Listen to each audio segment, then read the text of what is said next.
বাংলাটাকেও চকচকে করা দরকার। মমতার রাজ্যে নামলো বুলডোজার, বুলডোজারে বেঙ্গল শাইন।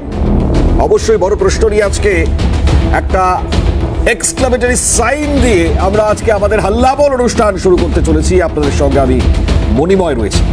আজকের হাল্লাবল অনুষ্ঠান কি নিয়ে করতে চলেছি তা আপনারা অন্ততপক্ষে বুঝতেই পারছেন যে কথা আমি শুরু করলাম। এখন হঠাৎ করে মমতা বন্দ্যোপাধ্যায়ের হলোটা, গতকাল আপনারা বৈঠক দেখেছেন, চাচা ছোলা ভাষায় দিদিকে আমরা দেখতে পেয়েছি। মুখ্যমন্ত্রীর থেকেও যে মানুষ দিদিকে দেখতে ভালোবাসেন সেই দিদির মন্তব্য আমরা শুনতে পেয়েছি। কিন্তু সন্ধ্যেতে মমতার মন্তব্য, রাত থেকেই শুরু হয়ে গেল অভিযান। সময়টা কি পাওয়া গেল? মমতা বন্দ্যোপাধ্যায় বলতেন তিনি মানবিক মুখ্যমন্ত্রী, কিন্তু বড় বিষয় তা হচ্ছে গরিব লোকেদের রোজগার যে বন্ধ হয়ে গেল, এটা কি ভাবলেন না একবার মুখ্যমন্ত্রী? নাকি আমি সেই যোগীর বুলডোজার বিতর্ক, মানে যেটাতে গর্জে উঠেছিলেন মুখ্যমন্ত্রী মমতা বন্দ্যোপাধ্যায়, মানে একেবারে তখন তিনি বলছিলেন যখন জিএসটি লাগু হয়েছিল গোটা দেশে, সেই সময় মমতা বন্দ্যোপাধ্যায় বলেছিলেন এত কম সময় নোটিশ আর এত বড় একটা ঘটনা হয়ে গেল। এবার তাহলে কি হলো? এক্ষেত্রে তো মমতার সরকার কি করলেন? নোটিশ তো ছেড়ে দিন, এক রাতের নোটিশও নয়। পরিস্থিতি যে জায়গায় যাচ্ছে, ইতিমধ্যেই বিরোধী রাজনৈতিক দল থেকে শুরু করে সাধারণ মানুষ তারা বিভিন্ন মন্তব্য করছেন বটে। কেউ বলছেন শহরতলির ভোট কমে গিয়েছে, তাই হঠাৎ করে এ ধরনের পরিস্থিতি বা এ ধরনের দিখাওয়া, হয়তো এটা এমনটা মনে করছেন কেউ। বিরোধীরা বলছেন যে সবটাই দেখানো। তো যাই হোক, আমরা যেটা নিয়ে অনুষ্ঠান করতে চলেছি আজকে, এই যে একটা অবস্থা, এই যে একটা পরিস্থিতি তৈরি হলো, তাতে আগামী সময়টা, অনেকগুলো প্রশ্ন তো থাকছেই, তো আগামী সময়টা আদেও ঠিক কি হবে সেটার অপেক্ষায় আমরাও থাকবো। অবশ্যই একটা বিশেষ প্রতিবেদন দেখাই আগে, যে প্রতিবেদন অত্যন্ত গুরুত্বপূর্ণ, আজকে আলোচনার নিরিখে দেখাবো, আলোচনায় আসবো তার মধ্যে।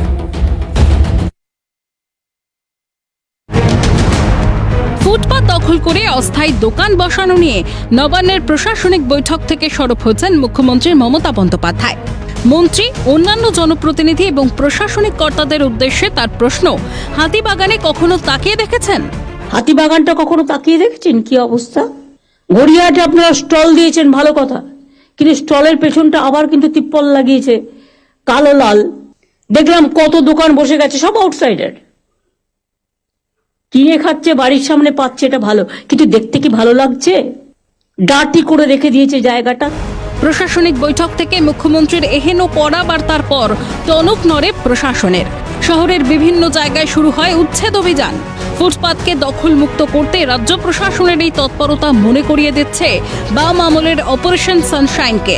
90-এর দশকে তিলোত্তমার ফুটপাতকে দখল মুক্ত করতে চালানো হয়েছিল এই অভিযান। বাম আমলের সেই অভিযানে গড়িয়াহাট সহ শহরের একাধিক জনবহুল এলাকায় ভেঙে গুঁড়িয়ে দেওয়া হয়েছিল ফুটপাতের ধারের সব দোকানের কাঠামো। ওই অভিযানের পরে ফাঁকা ফুটপাত দেখেছিল শহরবাসী। এ প্রসঙ্গে সিপিএম নেত্রী রমলা চক্রবর্তী জানালেন, শহরের ফুটপাতকে দখলমুক্ত করতেই চালানো হয়েছিল অপারেশন সানশাইন। যেভাবে তারা ফুটপাতটা দখল করে চলতো, তাতে পথচারী মানুষদের প্রচণ্ড সমস্যা হতো এবং সারা কলকাতাটা একেবারে ঢেকে গিয়েছিল। ওই উপরে ত্রিপল আর পলিথিনের কাগজে সারা কলকাতাটা ঢাকা ছিল। সেই কারণেই যাতে সাপও মরে লাঠিও না ভাঙে, সেই ব্যবস্থা নেওয়ার জন্যই অপারেশন সানশাইন। কিন্তু সেদিন কলকাতার মানুষ তারা দুহাত তুলে আশীর্বাদ করেছিল। তবে সেই চিত্রটা ছিল সাময়িক। বিষয়টি নিয়ে তুমুল বিরোধিতা শুরু হতেই বদলে যায় পরিস্থিতি। শহরের হকার চিত্র ফিরে আসে নিজের স্বাভাবিক ছন্দে। এরপর গঙ্গা দিয়ে অনেক জল বয়ে গিয়েছে। বর্তমানে রাজ্যে ক্ষমতায় রয়েছে তৃণমূল কংগ্রেস, কিন্তু শহরের হকার চিত্র যে তিমিরে ছিল, সেই তিমিরেই রয়ে গিয়েছে। এখানেই প্রশ্ন উঠছে, বাম আমলে ফুটপাতকে হকার মুক্ত করতে যে অভিযান চালানো হয়েছিল, সেই পথেই যদি রাজ্যের বর্তমান শাসক দল হাঁটত, তাহলে কি এই পরিস্থিতি তৈরি হতো? এই ইস্যুতে সুর চড়িয়েছেন সিপিএম নেত্রী রমলা চক্রবর্তী। তার দাবি, মুখ্যমন্ত্রীর ওই মন্তব্য লোক দেখানো। এ তো ঠকবাস্তে গাউজারের মতন ব্যাপার। বোঝাপড়াটা আমরা জানি যে যত পারো নাও এবং খাও, এটা তো একটা আছে, কিন্তু তবুও এটা তো একটা লোক দেখানো বিষয় করতে হয়, যেটা একজন মুখ্যমন্ত্রী হিসেবে তিনি করেছেন। রাজ্যে 13 বছর ক্ষমতায় রয়েছে ঘাসফুল শিবির, তাহলে এতদিন কেন এ বিষয়ে পদক্ষেপ নেওয়া হলো না? আর লোকসভা ভোটে শহরাঞ্চলে শাসক দলের ফল খারাপ হতেই কি ঘুম ভাঙল প্রশাসনের?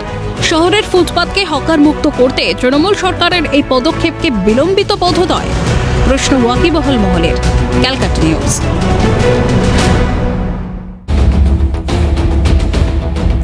কলকাতা বিধাননগর সহ রাজ্য জুড়ে একেবারে নগর সাফাই। একটু এক একে ছবিগুলো দেখাই, কারণ আলোচনাতে অবশ্যই আসতে হবে, তার আগে ছবিগুলো খুব ইম্পর্টেন্ট, দেখাবার চেষ্টা করি। দেখুন এই মুহূর্তে সেক্টর 3 ছবি। সেক্টর 3-তে দেখুন বুলডোজার চালানো হচ্ছে।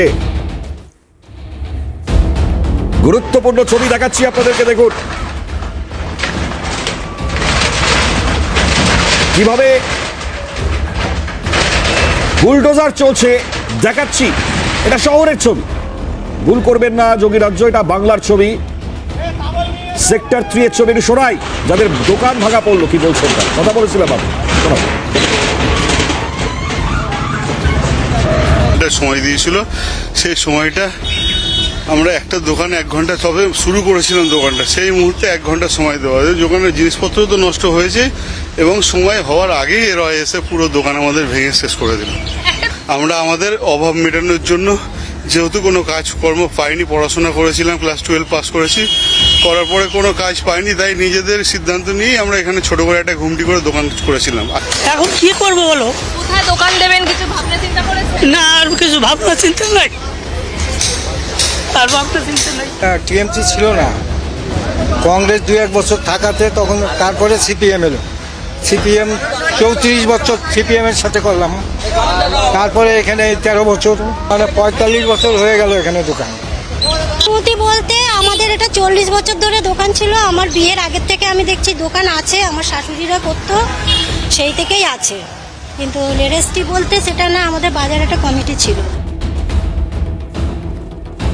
অবশ্যই দুঃখ লাগে আমাদের, অত্যন্ত দুঃখের ছবি এগুলো। আমি দেখাবো এবার ওয়েবেলের ছবি, ওয়েবেল মোড়, এবং সেখানকার ছবিটা একটু দেখুন। ওয়ার্নিংটা কিভাবে দেওয়া হয়েছে, ভাঙচুর হয়নি বটে কিন্তু ওয়ার্নিং চলেছে, দেখাচ্ছি।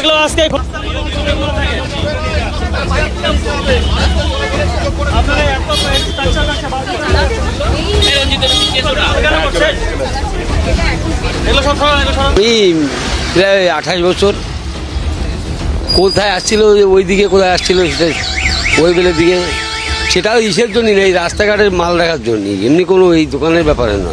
ওনারা নিজেই বলছে, আমরা বলছি যে এই দোকান যদি তুলে দেয়, এখানে 4টে ফ্যামিলির পেট চলে, এই 4টে ফ্যামিলি যাবে কোথায়? আর কি বলবো, দিদি যেন দেখে আমাদের দিকে, যদি এমনি যদি চায় একটু ছোট আমাদের পুরো বানিয়ে দুক, সেই হিসাবে আমরা করব। ফোন তুলে দিলে এতগুলো ফ্যামিলি যাবে কোথায়, এতগুলো লোক খাবে কোথায়? আমাদের সেক্টর 5-এ 750 মতন দোকান আছে, ঠিক আছে? 750 দোকান মানে 750 ফ্যামিলি। এবার প্রত্যেক দোকানে 2জন করে লেবার আছে, তারও 2টো ফ্যামিলির লোক কাজ করে। তারপরে আবার যারা হকাররা মাল নেয় তারাও আছে আরও। আমি তো এখানে ডাইরেক্ট মাল কিনে আনি না, সব আরও লোক এসে মাল নেয়, আর তাদেরও তো পেট চলে এখান থেকে। আর এবারের যে ছবিটা দেখাবো তা খুব ইন্টারেস্টিং ছবি, কিন্তু অবশ্যই প্রশ্নের জায়গা সেটাও থাকছে। তৃণমূল করে বটে, কিন্তু তার মানে তো এমনটা নয়। তৃণমূল করেন তবুও ঠিক একইভাবেই দোকান সেটিও ভাঙা হলো। একটু দেখাই সেই ছবি, এই মুহূর্তে স্ক্রিনে আপনারা দেখতে পাবেন। দেখুন এই মুহূর্তে দেখাচ্ছি, যাকে আটক বা গ্রেপ্তার পরবর্তীতে হয়েছে কিনা তা এখনো স্পষ্ট নয়, তবে আটক করে নিয়ে যাওয়া হচ্ছে তাকে। এটা নিউ মার্কেটের ছবি। নিউ মার্কেটের যে ব্যক্তিকে আটক করা হলো তিনি তৃণমূল করেন, তৃণমূলের সঙ্গে ওতপ্রোতভাবে জড়িত। দেখাচ্ছি দেখুন, এই হচ্ছে ভাঙার ছবি, দোকান ভাঙা হলো এবং তারপর আটক সেখানে। একে একে ছবি নিউ মার্কেট চত্বরের ছবি দেখুন। जो ये अचानक जो है ना ऐसा कोई नोटिस नहीं आया। हमारा जो है ना 4 महीना 6 महीना पहले हमारा कॉर्पोरेशन जो है ना दाग दे के गया था कि इसके अंदर आपको लगाना है, इसके बाहर नहीं लगाना। हम लोग अपना सिद्धांत मान के, टाउन वेंडिंग कमेटी का सिद्धांत मान के, पार्टी का सिद्धांत मान के, कॉर्पोरेशन का सिद्धांत मान के, सरकार का सिद्धांत मान के, सब हम लोग अपना तरीके से कर रहे थे। अचानक आज पुलिस आया, उसके बाद में सारे लोगों को जो है ना उठा के लेके जो है ना सब चला गया। কেন এই করে আমাদের পেট সংসার পরিবার চলছে। আচ্ছা, আপনারা যেখানে বসতেন তার জন্য কি কাউকে কোনো রকম ভাবে কি কোনো রকম পয়সা দিতেন, মানে মাসিক কিছু দিতেন? না, সেরকম কোনো পয়সা কাউকে দেওয়া নেই। আমরা তো পার্টি করি, টিএমসি পার্টি করি, কিন্তু পয়সা কাউকে দেওয়া হয়নি, সব নিজেদের। আমাদের তো ডালা আসতেন 20 বছর আগে থেকে ডালা রয়েছে। লাইসেন্স আছে? হ্যাঁ কাগজে 2014 কাগজ আছে আমাদের কাছে। যখন মমতা ব্যানার্জি আমাদের টালিগঞ্জে ডেকেছিল কি হকারদের কার্ড বানিয়ে দেবো, তাই সেই 2014 কাগজ আছে কর্পোরেশনের আমাদের। অভূতপূর্ব মন্তব্য। লাইসেন্স আছেন, তার লাইসেন্স প্রাপ্ত দোকান, তারপরেও লাইসেন্সকে দিয়েছিলেন মমতা বন্দ্যোপাধ্যায় করে দিয়েছিল। একেবারে স্পষ্ট বক্তব্য, যিনি তৃণমূল করেন তারই দোকান ভাঙা পড়েছে, তাকে আটক করে নিয়ে যাওয়ার ছবি আপনারা দেখতে পেয়েছেন বা বক্তব্যগুলো আপনাদেরকে শোনালাম। আমরা শোনাবো অবশ্যই মমতা বন্দ্যোপাধ্যায় চপ্পরি বক্তব্য, কারণ দেবজিৎ এটা উত্থাপন করেছেন বলে। কিন্তু এটাও তো ফ্যাক্ট যে মমতা বন্দ্যোপাধ্যায় একজন রাজ্যের মুখ্যমন্ত্রী হিসেবে বলছেন চাকরি বাকরির যখন এতই অভাব তখন আপনারা চপ্পরি বিক্রি করতে পারেন। কিন্তু চপ্পরি যখন বিক্রি করতে যাবেন, মানবিক মুখ্যমন্ত্রীর এই কথা শুনে কেউ যদি খুব স্বাভাবিকভাবে তার মনে হয় যে না হ্যাঁ ঠিকই তো বলছেন মমতা বন্দ্যোপাধ্যায় রাজ্যের মুখ্যমন্ত্রী হিসেবে, আমি তাহলে শুরু করি চপ্পরির ব্যবসা। গেলেন তিনি বটে, কিন্তু তিনি তো ক্ষমতায় পারবেন না, কারণ নির্দেশ যদি চলে আসে যে ভেঙে দিন, বসারও জায়গা যদি না দেয়, একটা যদি পাতির টেবিল পেতেও তারা বসেন, হঠাৎ করে তো রাতারাতি ভেঙে দেবেন, তাহলে পরে মানুষকে ভুল পথে চালনা করা কেন? এটা বারে বারে প্রশ্নের জায়গা আছে। আমি যদিও বক্তব্যটা শুরু করে আমি লিপিকাদের কাছে আসবো, শুরু।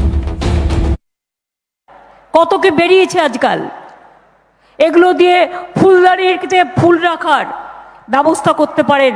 এই কাশ ফুল লোকে কিন্তু পছন্দ করে বাড়িতে রাখতে। এই ধরনের কিছু কাজ,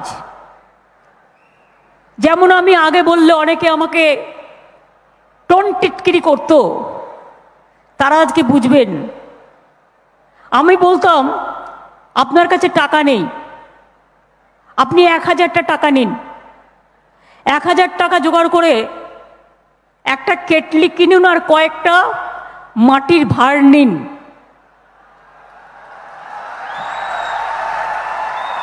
সাথে কিছু বিস্কুট নিন, আস্তে আস্তে বাড়বে। প্রথম দিন আপনি বিস্কুট নিলেন প্রথম সপ্তাহে, তারপরে সপ্তাহে মাকে বললেন মা একটু ঘুগনি তৈরি করে দাও, তারপরে সপ্তাহে একটু তেলে ভাজা করলেন,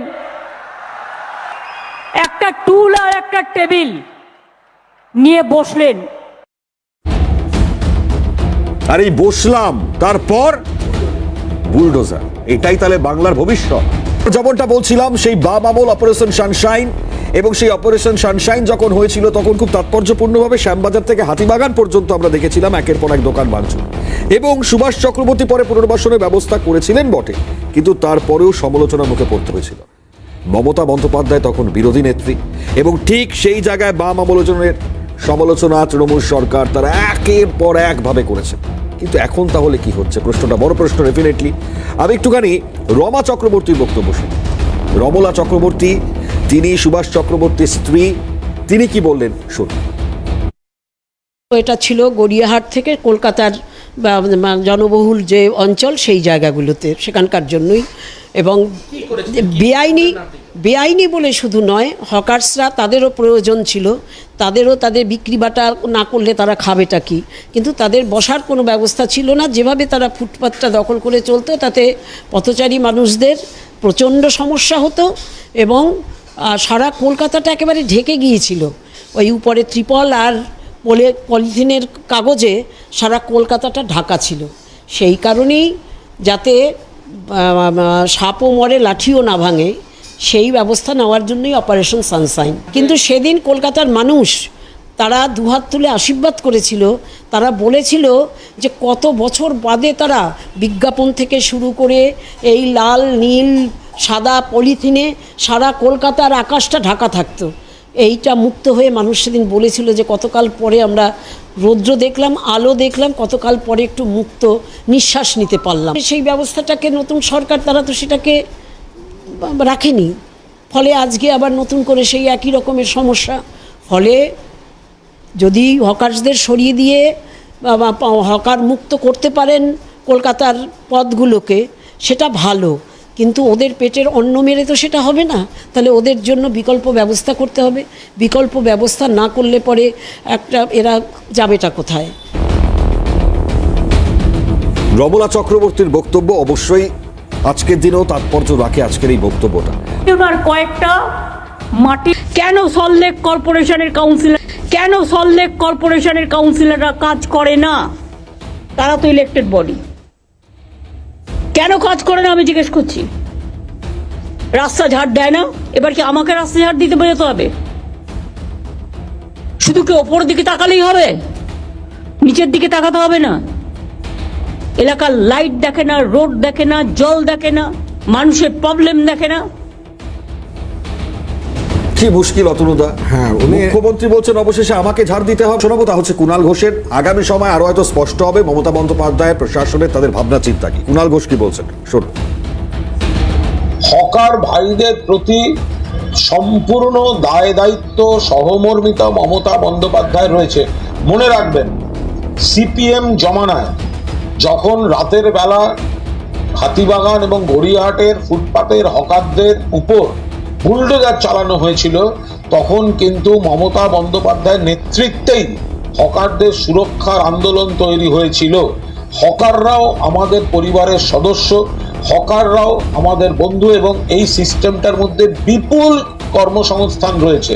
ফলে এক কথায় হকার মুক্ত এইসব শব্দে আমরা বিশ্বাস করি না। কিন্তু বুলডোজার দিয়ে হকারদের তুলে দেওয়া, হকার মুক্ত কলকাতা, হকারদেরকে ক্ষতি করা, এই ধরনের কোনো মনোভাব কখনো মমতা বন্দ্যোপাধ্যায় প্রশাসনের ছিল না, নেই, ভবিষ্যতেও থাকবে না। এবং মমতা বন্দ্যোপাধ্যায় হকারদের জন্য নির্দিষ্ট জায়গা করে দেওয়ার পক্ষে। পথচারীদের সুরক্ষার জন্য, পথ নিরাপত্তার জন্য হকারদের কিছু নিয়ম নীতি মেনে চলতে হবে, শুধু সেটাই করা হচ্ছে। তো আগামী সময় কি হবে, হোয়াট ইজ নেক্সট, তার জন্য আমাদের অপেক্ষা করতে হবে। নজর রাখি আমরা কি হচ্ছে। আপাতত এখানেই ধন্যবাদ। সমস্ত খবরের জন্য নজর রাখবেন CNN।